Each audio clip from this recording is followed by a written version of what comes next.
현재 여러 업체들이 인간과 유사한 휴머노이드 로봇의 개발에 박차를 가하고 있습니다. 특히 여러 작업 현장에서 인간을 도와 함께 협업할 로봇의 수요가 특히 높다고 하는데요. 현재 이런 조건에 가장 잘 맞는 한 로봇 회사가 있다고 합니다. 이 회사는 어떤 회사이며 어떤 로봇을 개발 중일까요? 안녕하십니까? 아제너드 오작가입니다. 안녕하세요. 아전더 2D입니다. 오늘은 또 주목받고 있는 한 그 로봇 회사에 관해 한번 말씀해 주신다고요? 그렇습니다. 물 좋을 때 노져야 되는 거 아니겠습니까? 오늘은 지난 피겨 AI 영상에서 간단히 언급했었던 또 다른 로봇 회사 어질리티 로보틱스사의 로봇 디지트에 관한 이야기를 한번 해볼까 합니다. 어질리티 로보틱스의 디짓이라면 아마존 물류창고에서 테스트를 진행 중인 로봇 아닙니까? 맞습니다. 근데 어질리티 하면 주로 운동선수들 평가할 때 쓰는 민첩성 이런 뜻 아닙니까? 맞습니다. 저희 RPG 게임 하면 나오는 민첩성 아닙니까? 네, 능력치에 나오죠? 예.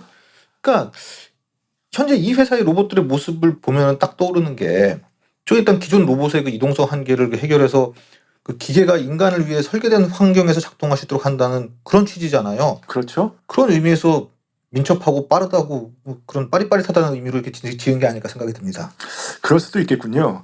그럼 어질리티 로보틱스의 디지트는 휴머노이드 로봇으로서 테슬라의 옵티머스나 피겨 AI사의 피겨 제로원과 비교해서 과연 어떤 특징이 있는지 한번 설명해 주세요. 먼저 이 어질리티 로보틱스사에 관해 간단한 소개 좀 부탁드리겠습니다. 예, 이 어질리티 로보틱스는 이제 여러 가지 패키지를 옮긴다든지 그리고 트레일러를 내리고 상품을 배송하는 것을 목표로 하는 이런 보행 로봇을 개발하고 있던 회사로 2015년에 설립됐고 좀 됐네요. 예, 그리고 오리건주 코발리스에 본사를 두고 있습니다. CEO는 데이미언 셀턴이라는 사람으로 공동 창립자이자 CEO라고 하고요. 이 셀턴은 개념에 대한 이런 증명보다는 이 제품 제작에 집중하기 위해 학계를 떠난 만능 로봇 공학자라고 합니다. 이 어질리티 로보틱스 창립 이전에 3리버스 3D의 공동 창립자로서 의료 분야의 초보 사용자를 위한 저비용 대용량 레이저 스캐너의 디자이너였다고 해요. 말씀처럼 2015년에 설립된 회사면 2022년에 설립된 피겨 AI사에 비해서 훨씬 오래된 것 같은데 이 회사 이전에 다른 로봇은 발표한 게 없나요? 예, 오늘 소개시켜드릴 로봇 디지트 전에 좀 유명한 로봇이 하나 있었는데 바로 캐시라고. 캐시요? 예. 2022년에 이족 보행 로봇 100m 달리기 최고 기록을 세운 로봇이 바로 이 어질리티 로보틱스사와 오리건 주립대학 연구팀이 합작하여 만든 로봇입니다. 상체는 없고 하체만 있는 마치 타조와 비슷한 모양을 가진 이족 보행 로봇 말씀하시는 거군요. 네, 맞습니다. 이 로봇 캐시는 2016년에 첫 선을 보였는데 그 이후 계속 업그레이드를 거듭했고 마침내 2022년 100m를 가장 빠르게 주파한 로봇이라는 기네스 기록을 세우게 됐습니다. 아니 기네스 기록을 세울 정도면 얼마나 빠른 로봇입니까? 이게 초속 4m의 평균 속도로 100m를 24.73초에 주파했다고 합니다. 아니 24초면 저보다도 훨씬 느린데. 예. 우리 인간 중 최고 기록인 우사인 볼트의 남자 9.58초나 여자 10.49초의 그리피스 조이너와도 현격한 차이가 있잖아요. 아니 휴머노이드 로봇이 당연히 아직까지 인간을 뛰어넘지 못하는 게 당연하죠. 이제 걸음마 시작하는 로봇인데 다만 이제 시작이 중요한 거 아닙니까? 그리고 저 로봇이 24.73초면 그래도 빠른 거죠. 그런 건가요? 그렇죠. 이 로봇의 제작에 참여한 오리건 주립대학의 로봇공학 교수이자 어질리티 로보틱스의 또 다른 공동 창업자인 조나단 허스트도 이제 언론 성명에서 말하기를 이것은 이제 달리는 법을 배우는 최초의 이족 보행 로봇일 수도 있지만 마지막은 아니며 여기서부터 이제 발전이 가속화될 것이라고 말을 했다고 합니다. 근데 저건 이족 보행 로봇이잖아요. 그렇죠. 그럼 사족 보행 로봇은 저것보다 빠른 것도 있나요? 당연히 그렇죠. 이족 보행하는 인간보다 다리 4발 달리는 게 더 빠르지 않습니까? 강아지나 치타가 훨씬 빠르듯이. 그건 그렇죠. 예. 보스턴 다이내믹스가 개발한 덩치가 큰 사족 보행 프로토타입 로봇인 와일드캣이라고 있습니다. 이게 시속 19마일, 시속 30km 정도죠. 이 정도의 속도를 낼 수 있다고 알려졌고요. 관절형 다리를 사용하지 않고 바퀴 모양의 스파크를 사용해서 시속 20마일의 인상적인 속도를 기록한 아웃러너 같은 로봇도 있습니다. 그리고 단순히 속도만 중요한 것이 아니라 이 로봇 캐시가 각광받은 것은 바로 이 로봇의 독창적인 다리 모양과 이족 보행 기술인데요. 보니까 마치 새의 다리 같은데요. 예, 이 로봇 캐시라는 이름도 공룡과 비슷하게 생긴 날지 못하는 새 화식조라고 있거든요. 거기서 따왔다고 해요. 성질이 더럽다고 알려져 있는데. 그렇습니까? 아무튼 이 캐시가 가진 이 독특한 다리 모양과 그리고 그 진일보된 이족 보행 기술은 이게 그 후속 로봇 그 디지트로 이어지게 된 거죠.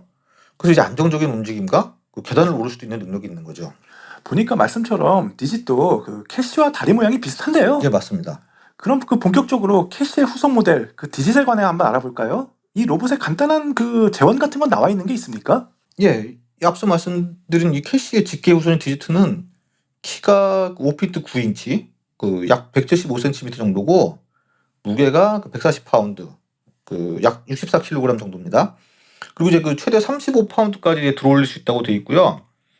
그 인간이 많은 공간, 즉 그 사람과 협업이 가능하게 작동하도록 설계되었고, 그리고 이제 그 소프트웨어 업데이트를 통해 그 다양한 이 창고에서의 작업을 이렇게 쉽게 적응할 수 있다고 합니다.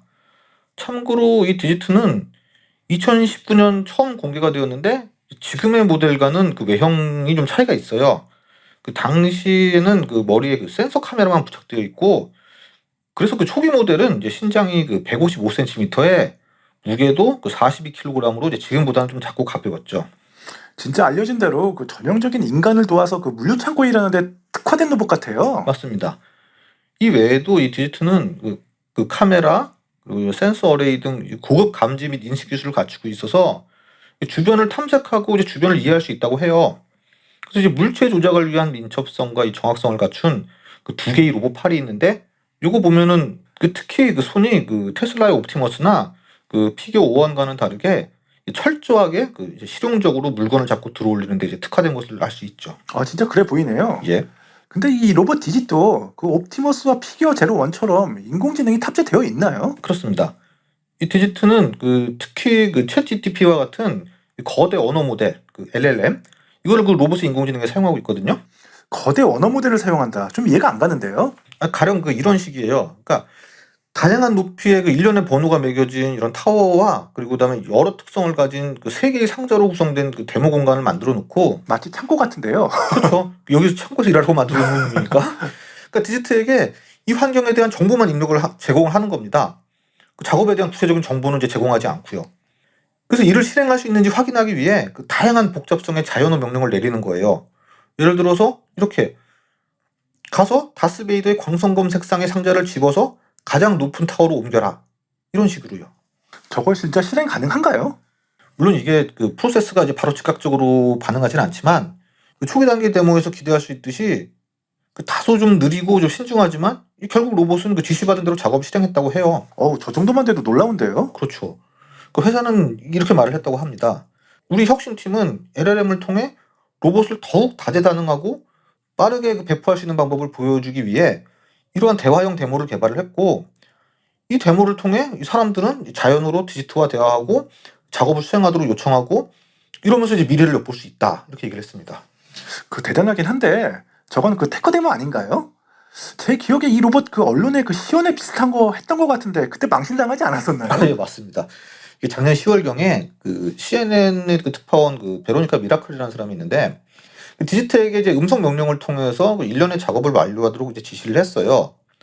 근데 그 명령을 바로 못 알아들었는지 여러 번 명령을 했어야 됐고, 그 로봇은 막 순서 없이 막 작업을 완료했고, 그리고 저장고에서 이 막대 컨베이어 벨트로 이제 통을 옮기도록 그 프로그램인데, 그 또 다른 로봇은 그 넘어지고 즉시 일어나지 못하는 등 여러 해프닝이 있었습니다.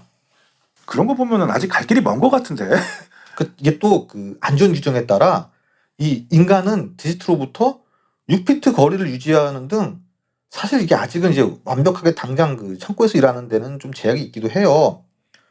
그래서 그 회사도 그 안전 사례를 보여주고 증명하기 위해 그 수천 시간의 로봇 작동 테스트가 필요하고, 실제 로봇이 그 인간과 함께 원활하게 움직이고 일할 수 있기까지는 몇 년이 걸릴 수 있다고 얘기했다고 합니다. 그렇겠죠. 뭐 여러 안전 테스트가 필요해 보이긴 하네요. 맞습니다. 근데 그럼에도 그 이미 그 메가 기업인 그 아마존 창고에서 실제 투입되고 있는 거 아닌가요? 사실 이 아마존이 이 디지트의 모회사인 그 어질리티 로보틱스의 그 주요 투자자이기도 하거든요. 아 그래요? 예. 그래서 저 그 시연 데모 후 2주도 되지 않아서 그 아마존의 시애틀 창고에서 이 디지트 테스트를 시작할 것이라고 이제 발표를 했습니다. 과감한 결단인데요. 이제 뭐 이미 아마존에는 75만 개 이상의 로봇이 그 인간 직원과 협력하여 일하고 있다고 해요. 75만 되나요? 예. 그 물론 이제 디지트 같은 이런 이족 보행 휴머노이드는 그 이제 신입사원과 같은 이제 그런 업무를 하게 된다고 합니다. 그 어떤 업무냐면은 이 업무는 그 이제 직원들의 그 토트박스 재활용을 돕는 것인데요. 그 작업장에 보면 큰 파란 색깔로 된 큰 박스 말씀하시는 거죠? 네, 맞습니다. 그러니까 이는 그 재고 물건이 이제 완전히 제거된 이제 빈 토트박스를 짚고 그걸 이동시키는데 이제 매우 반복적인 작업을 이 로봇이 하는 거죠. 아, 재밌네요. 뭐 로봇도 그 회사나 공장의 사람 신장처럼 매우 간단하고 그 반복적인 작업부터 시작하는 것이 재밌네요. 그렇습니다. 아직은 테스트 중이니까 사고 치면 안 되잖아요. 그렇지만 이 어질리티의 그 최고 기술 책임자인 그 멜로니 와이즈는 이 디지트의 잠재력은 이게 단순한 하드웨어가 아니라 오히려 소프트웨어에 있다는 것을 강조했는데요. 이런 다양한 디지트의 경험을 그 머신러닝에 접목을 시켜서 이 분야에 이제 확실한 플랫폼을 이제 구축하려고 합니다. 그리고 어질리티 로보틱스는 오리건주에 그 7만 평방피트 규모의 그 새로운 로봇 공장을 착공을 했고 연간 10,000대의 디지트를 생산할 계획으로 알려져 있습니다. 연간 10,000대요? 예. 와, 로봇 공장이요. 거기다가. 대단한데요? 그 전에 소개시켜드렸던 그 피규어 AI사보다 훨씬 규모면에서 앞서가는 회사 같아요. 같은 스타트업이고 뭐 비상장 회사긴 하지만요. 예. 뭐 두 회사의 창립 연도도 벌써 차이가 나지 않습니까? 여기 그 로봇팹이라는 이 공장이 그 세계 최초의 그 휴머노이드 로봇 제작 공장이라고 하니까 거대 기업 테슬라보다도 빠른 거죠. 와, 그러면 진짜 인간이 그 단순 노동에서 해방되는 날이 오긴 오는 겁니까? 아, 그 노동 해방되는 건 좋은데 그 인간의 일자리가 사라지는 게 더 문제 아닙니까? 또 그런 아이러니가 있군요. 그렇죠. 그러니까 육체 노동이야말로 어찌 보면 그 인간의 일자리 최후의 보루일 수도 있어요. 뭐 예전에는 AI가 인간의 그 예술적 능력보다는 이런 단순 작업을 먼저 대체할 거라고 생각했는데 지금은 반대로 AI가 예술적인 능력은 뛰어나고 오히려 이런 그 단순 노동 작업에 좀 약하잖아요. 그렇게 변한 것 같아요. 예. 근데 서로서 이런 게 등장하니까 무서운 일이죠. 물론 이제 아까 말씀드린 그 어질리티 로보틱스의 그 공동 창업자인 그 조나단 허스트는 이렇게 이야기를 해요. 이 디지트가 이 가까운 미래에 인간의 일자리를 뭐 대부분 대체할 것이라는 생각에는 반대한다고요. 뭐 어떤 일을 하기 위해 이런 뭐 100만 대의 로봇을 한꺼번에 고용한다면은 뭐 이거는 정말 그 굉장히 파괴적인 일이지만 이런 일은 일어나지 않을 거라고 얘기를 합니다.